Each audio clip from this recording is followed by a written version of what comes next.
This is not a werewolf story by Sandra Evans. Chapter 15, where Tuffman gets a gun and Marianne meets a bullet. I can't sleep. I wake up early. My plate is full of bacon and eggs and sausage, and they're so hot the steam is coming off of them. It cheers me up a little. Protein will do that for you. Today, I'm going to ask Miss Turn to help me hunt the cougar. She has skills. There's no denying it.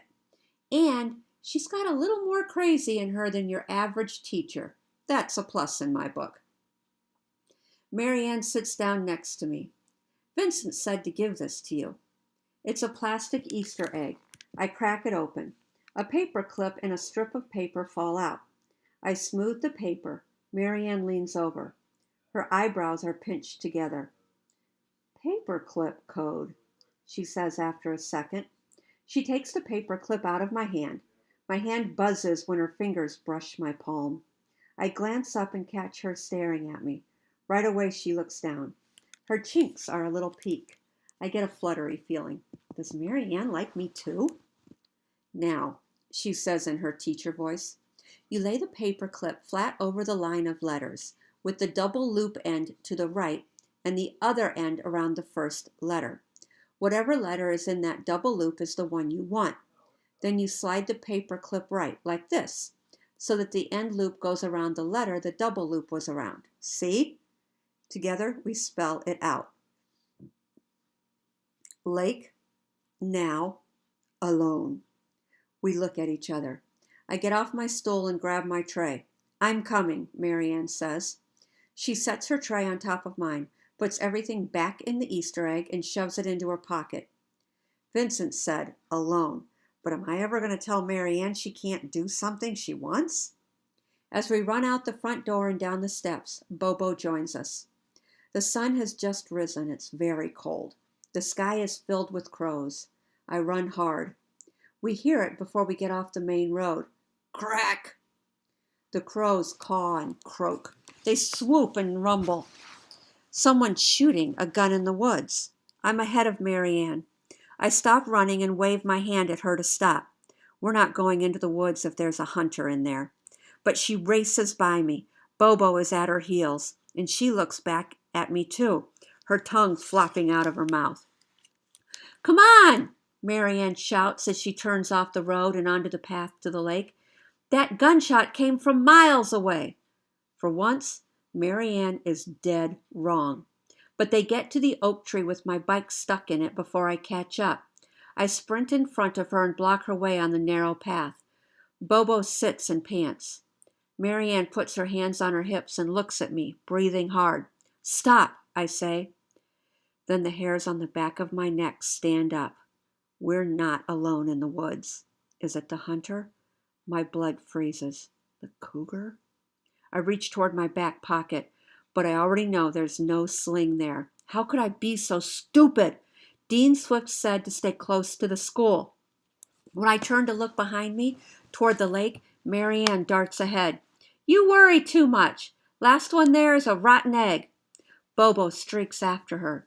The early light is loose and filtered, falling through the fog and cedars. The lake is straight ahead. I look into the distance, just to the left of the path. I feel it. Something alive is in there. It's hard to see. The morning sunlight glares down from above, while the night still sits in the cold shade below. I squint. Whatever it is, it's not moving. It's a man. The man's lifting something. It's a rifle. It's Tuffman. He's aiming at something on the other side of the path. I'm trying to see what he's shooting at when I realize that Marianne is running straight toward the lake. My feet pound on the path before my brain screams, Run! In a second, Tuffman will be on her left. His target will be on her right. She's heading straight into the line of fire. I hear the gun click. Don't shoot! I yell. At the same time, I leap. The gun goes off. I grab Marianne and pull her down. She screams. We hit the path.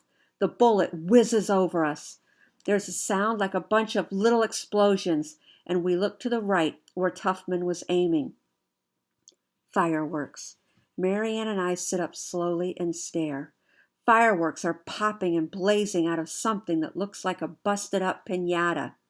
When I look the other way, I see Tuffman walking out of the trees toward us. He starts shouting, "I almost shot your head off!" Marianne and I are sitting on the path side by side. She looks like she might cry. I put my arm around her shoulders. Bobo comes sniffing to see if we're alive. "Who gave you permission to be out here at this time of day?" We stare up at Tuffman. He's got two little spitballs, one in each corner of his mouth. He's frothing mad, but I can tell it's because he's scared pantsless about what he almost did. A shadow falls across us. Tuffman wipes his mouth. "What the dickens were you thinking, Mr. Tuffman?" comes Miss Turn's clipped voice from behind us. We turn and see her standing over us in a jogging suit. "I saw a cougar out on the road this morning," Tuffman says. I hear the nervous shake in his voice. "I got my gun and followed it. It was right there." He points to the thing with the fireworks popping out of it every so often. "I didn't see the kids until it was too late." Miss Turn looks over at the fireworks. "Your cougar appears to be a piñata in the shape of a lion. Either you have a very strange idea of a good time, or someone has played a rather complicated trick on you."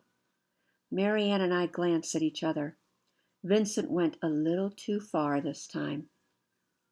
Before we can blink, Miss Turn snatches the rifle from Tuffman. He jerks his hand back and then holds it out and looks at it. There are 4 long scratches across Tuffman's skin where Miss Turn's nails cut him as she took it. Miss Turn does something quick and clicky with the rifle to make sure it's not loaded. Then she puts her hand out and stares at Mr. Tuffman. "Don't make me go after them," she says.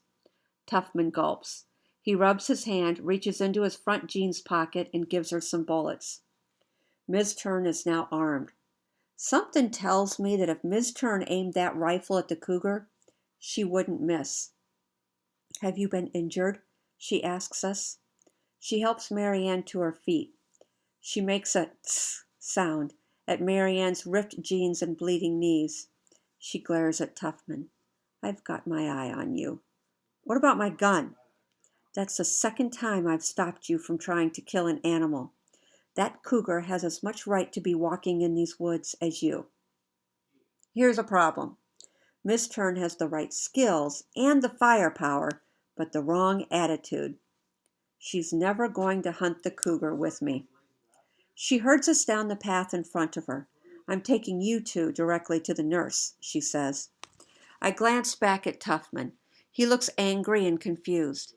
He's made me feel that way often enough that it makes me a little happy. But he looks scared and sorry, too. He's a jerk, but even a jerk has his good side, I guess. "You, young man," Miss Turn keeps saying over and over. I'm afraid she knows about Vincent's prank and thinks I was in on it. Finally, she says more. I am speechless. I've known courageous men in my time, men who would sacrifice their lives to make this world a better, safer place. But only rarely have I witnessed such bravery, such speed, such agility. I'm proud and embarrassed. I didn't know she saw what happened. I'm glad she thinks I'm so great, but I just did what my gut told me to do. Marianne nods. Her mouth moves, but for once she doesn't have anything to say. At the oak, Bobo stops to sniff.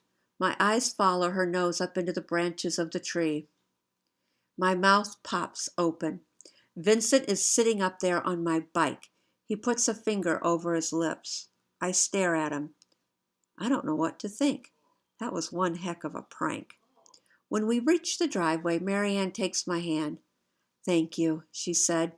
She gives me a hug. I was wrong. There is a synonym for heroic. It's Raoul. Her hug pins my arm to my sides. I lean my head down toward hers. My cheek touches her hair. It's soft, like cherry blossoms.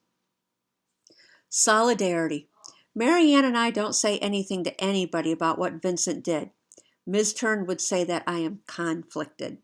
Part of me gets all pumped up whenever I think about it. Cook Patsy taught me to wrestle Tuffman. Dean Swift made me talk to him, but Vincent scared the daylights out of him. The other part of me knows it was the worst, dumbest, stupidest idea in the world. Obviously, Vincent didn't expect Marianne to come running through that scene, but Tuffman, a gun, and a piñata full of fireworks? Nothing good's gonna come of that. Vincent doesn't mention it either. He looks a little worried about Marianne at first, but she just tells us her usual stories about Samish princesses married to sea gods and children kidnapped by shape-shifting otters. In the dining hall, Vincent sits to my left and Marianne to my right. Sometimes Marianne's shoulder brushes mine, and neither of us pulls away. Tuffman doesn't know what hit him or who got him. For a day or two, he's a shadow of himself. He pulls out a parachute and lets us play popcorn in PE. Every once in a while, he calls me son. It makes me want to shove him away. There's only one man who calls me that, I want to say, and it's not you. Ms. Turn has us read informational texts on gun safety. She's not going to help me get the cougar. I've figured that much out about her. But she gives me a little wink every now and then that makes me glow inside. Nobody hears or sees the cougar. I bet it's gone away. On Friday morning, when it's my turn to help out in the kitchen, Cook Patsy gives me a hug.